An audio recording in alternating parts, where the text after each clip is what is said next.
Monaco peut-il faire une bonne saison avec cet entraîneur, avec Jardim sur le banc? Avant que tu donnes ton avis, on peut retrouver Yann Pécheral. Il suit Monaco au quotidien, en permanence. Et il est à Leverkusen ce soir. Lui, c'est un vrai expert. Salut Yann. Salut Yann. Bonsoir messieurs. Salut. J'étais lancé, tu sais, j'ai commencé à... Il était parti comme une balle. Je suis rentré sur l'autoroute et je sais pas ce qui m'est arrivé, je m'arrête, je mets le frein à main, je me mets sur le côté. Yann, c'est à toi. Pris par la patrouille.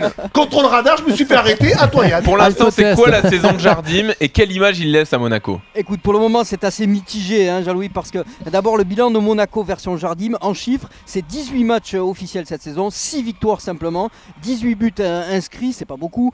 Sur les 10 derniers matchs, c'est 2 victoires à peine pour l'AS Monaco. Alors, si on prend les chiffres de la C1, les problèmes offensifs sont encore plus criants. Un seul but inscrit en 4 rencontres. Alors, c'était au match aller, hein, face au Bayern, peut-être un signe d'espoir pour ce soir.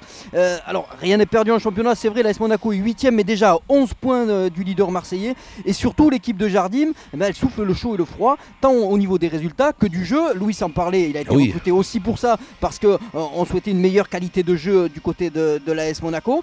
Et c'est vrai qu'on est un petit peu toujours dans l'attente. C'est vrai aussi que Jardim, il s'est cherché en début de saison, il a mis tout l'allant sur le banc, il a fait des essais avec Dirar, il a changé ses systèmes, son équipe tourne beaucoup, mais Louis, attention, il n'y arrive pas forcément, mais attention, moi, quand on compare le Jardim avec Ranieri, il faut quand même poser quelques questions. C'est pas la même équipe, c'est pas les mêmes joueurs, c'est pas le même projet. Il faut rappeler tous les joueurs qu'a perdu Leonardo Jardim et il faut lui donner un petit peu de temps. Un peu de crédit. Non, je suis pas d'accord parce que quand je regarde moi les effectifs des uns et des autres, j'ai passé au crible l'effectif de Claudio. Je veux la question s'il te plaît. Monaco peut-il faire une bonne saison avec Jardim sur le banc? Pour l'instant, je te dis que non. À l'heure actuelle, je te dis non, non et non. Pourquoi? Parce que quand je fais des comparaisons, quand je vois cette équipe depuis le début de saison, quand je la vois sur le terrain, je n'ai pas l'impression que cette équipe-là est en train de progresser, est en train de s'améliorer, est en train de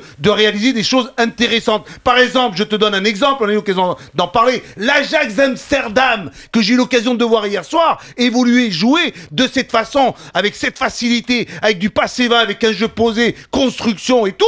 Bah, je me dis, mais dis-moi, Jardim, tu nous annonces en arrivant les départs de Rames, une nouvelle stratégie du club, de Rames et de Falcao. Certes, ok, tu as aussi un effectif avec des garçons qui sont restés, des garçons avec un peu plus de bouteilles, des joueurs qui ont une certaine expérience, je vais pas te les citer, on aura l'occasion d'en parler avec Franck, mais avec ces jeunes qui sont restés, tu peux aussi mettre en place quelque chose, un système, une équipe qui est un peu plus joueuse. Ce n'est pas le cas, c'est une équipe qui réalise des bons résultats à l'extérieur en Ligue des Champions, parce qu'elle tombe dans ce système, elle veut défendre, elle défend remarquablement bien, mais ce qu'on veut d'elle, c'est qu'elle joue, qu'elle prenne le jeu à son compte, qu'elle attaque. C'était une de ses promesses. Cette promesse-là, j'ai hâte qu'il la tienne. J'ai envie de voir un Monaco. J'ai vu des Monaco sous l'ère Wenger, sous l'ère Lucien Leduc, sous l'ère Deschamps, sous l'ère Tigana, sous l'ère Puel. Beaucoup mieux joué que cela. Le Stade Louis II rempli. La saison dernière était prêt à remplir. Il y avait Claudio Ranieri. Vous l'avez tous cassé parce qu'il paraît qu'il n'envoyait pas du jeu. Mais alors celui-là, pour l'instant, je l'attends avec impatience. La parole est à vous, monsieur Franck Leboeuf, je m'en vais. D'accord, pas d'accord avec Louis 32-16. Que rajouter Il est debout là. Bon, moi c'est vrai qu'au départ, quand on a parlé du sujet, je me suis dit, bon, tu peux pas comparer. Parce que il manque Falcao et Rames Rodriguez et que tu as deux points essentiels de la restructuration et de l'ambition de l'AS Monaco.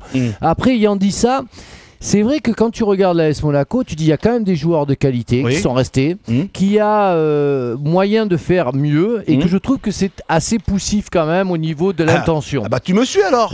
Et malheureusement quand tu parles, je me dis mais en fait on est à peu près d'accord, mais que toi tu pointes moins le fait que le départ de Falcao et Rames Rodriguez soit préjudiciable dans la pensée aussi. Il s'en est plein le mec. Il a dit on change de stratégie. Alors et si tu changes, montre-moi en changeant, montre-moi autre chose. Un autre visage, mets quelque chose en place.